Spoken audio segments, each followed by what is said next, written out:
Hi, my name's Sian Payne. I went to Stephen F. Austin University and then I transferred to Cleveland State.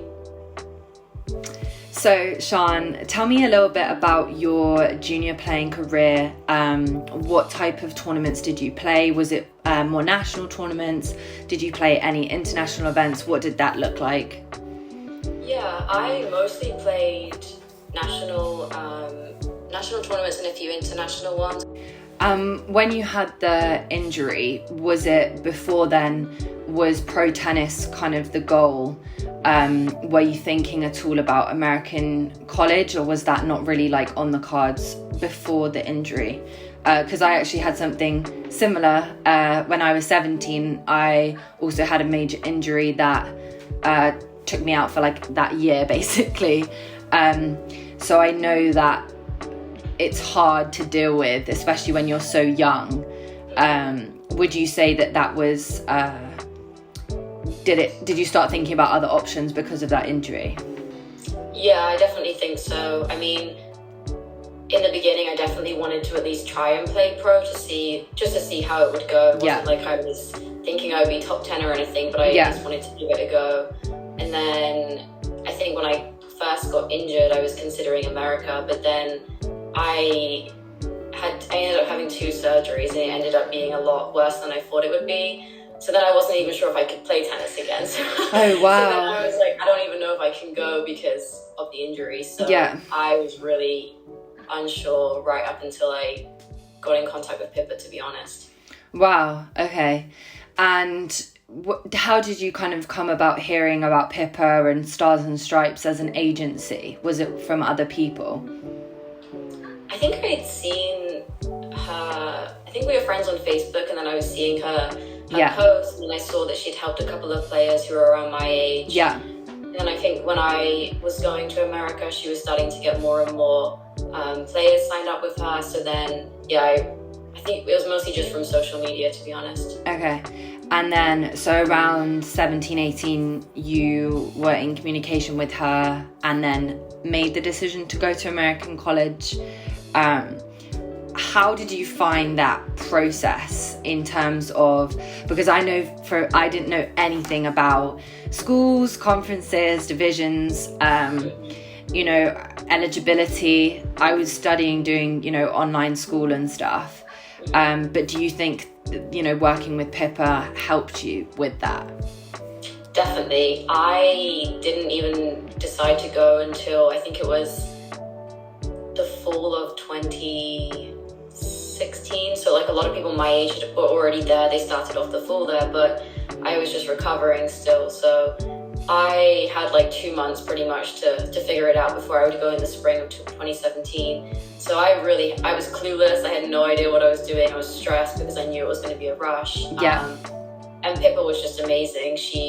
First of all, she believed that I could go, which was a good step because I had spoken to a few other agents, and I remember they were really kind of doubtful as if I could, play again, and so was I. So Pippa really encouraged me. And like you said, it's so difficult to know about the different conferences, the different schools, academics, athletics, the different divisions. So she really explained all that. I think when I first met her, we were talking for like 3-4 hours. So, oh, wow.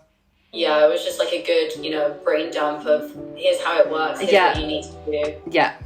Okay, awesome. And then from, those first initial like conversations, did you then start up kind of your video and speaking to coaches? How did that kind of pan out with your first decision with your first school? Yeah, so because I was injured, I really couldn't put a video together, which was unfortunate. Right. Okay. So I had to put random clips of me playing when I was 15, 16, just in this random video. And it was really bad, but it was literally all I had, so I really didn't have an option. Yeah. And then Pippa was kind of suggesting schools that I reach out to, but then also she'd reached out to a lot of schools on my behalf. So I was just getting those initial email and I think Skype conversations going just to get a feel of, what the coaches wanted, what I wanted, all those kinds of things. So Yeah, I remember Skyping like so many different coaches, and then you know it's kind of like an interview process. So you're asking them questions, they're asking you questions. It's definitely like strange, but after a while I feel like you kind of get used to it. So did you get to visit your first school on an official visit, or did you just go? No, I went on a visit. So I visited Northern Arizona University and then SFA, Stephen F. Austin. And that was it was around Thanksgiving time, so it was November. Okay. So then I was going in the spring, so again it was rushed. Yeah, and the spring is pretty hectic to go into, especially with matches and stuff. Yes. But I'll get on to like college tennis as a whole. So with your decision for the school in Texas, did you feel like there was a standout reason for you choosing there? Was it the coaches? Was it the team? What was like the ultimate decision for SFA? I think for me, what did you say? No, for the school SFA. Why? Like, what was the decision? Yeah. I think for me it was to do with where I felt comfortable with doing my rehab. Yeah. Because when I was talking to Pippa, kind of it was always about just first getting into a Division 1 school. That was my first goal, because I knew that with not playing for so many years, it was going to be really difficult. I was thinking I might have to do Division 2 or NAIA schools. So, it was always going to be like, let's first get into a Division 1 and then let's see how the tennis goes. Maybe I can transfer. So I think initially I really needed to feel comfortable with the rehab, like the training room staff, the doctors, the weights coach, all those kinds of things. Because I knew that if I didn't feel comfortable and I didn't have the right program, then I was never going to be able to recover or play again. So SFA was really great on the visit. I felt like I met the doctor, the training room staff, and I felt like they were honest with me that it was going to be tough to come back, and I knew that as well, but they had already started to put a plan together for me to do in those few months before I actually went in the spring. So, and unfortunately I didn't really get that as much at Northern Arizona. It was more just like, I'll come in and play high up, and I was like, well, that's really nice you think that, but that's really not going to be like, reality. I don't even know if I'm going to have to redshirt the whole year or whatever. So SFA really made me feel comfortable with that process. That's interesting, because obviously being injured puts on a complete 180 on what you're wanting from the school. So feeling supported must have been huge. So how long did you stay at your first school at SFA? I stayed 1.5 years. Okay. And the transfer process and the reason why you transferred, was that a tennis reason, or was it other reasons with coaches, and how was that with Pippa in terms of telling her that you were going to transfer? I think Pippa knew really early on that it was on the cards for me to transfer. It was just a matter of when, because since I joined in the spring, you couldn't really transfer after that first semester because of eligibility reasons. I needed more matches to get back onto the court. So Pippa was always kind of waiting for me to send that message like, yep, I'm on the transfer portal, or I think you had to get a released or something, like a letter. I think it was a release letter from your coach. Yes, if I remember correctly. The most awkward thing ever. I know. I can imagine that conversation just being awful, honestly. But at the end of the day, you do have to prioritize yourself. Yes, so exactly. So it was mostly from a tennis standpoint, and then SFA was in a really, really, really small town, Texas, and it was really beautiful, like nice trails, the weather was great, but I definitely think for me, I really wanted more of an urban city vibe. So Cleveland had that. So that's why I chose that, really. Okay, cool. So with your move to Cleveland, did you feel just a general shift in terms of, being in more of a city area, playing for maybe, a bigger school in terms of matches against bigger name schools? How was like that experience? Because, college tennis is very intense. The matches can be very loud. And I just think that in my experience, it was really cool to be a part of like a team. How did you find, you know, like the team dynamic in terms of, you know, the coach traveling together a lot? How did you find, you know, the college tennis experience? Yeah, it was definitely very different, SFA to CSU, that's for sure. Okay, yeah. From, I guess, just because of the place, really. So there was so much more to do in Cleveland, which I definitely loved. Yeah.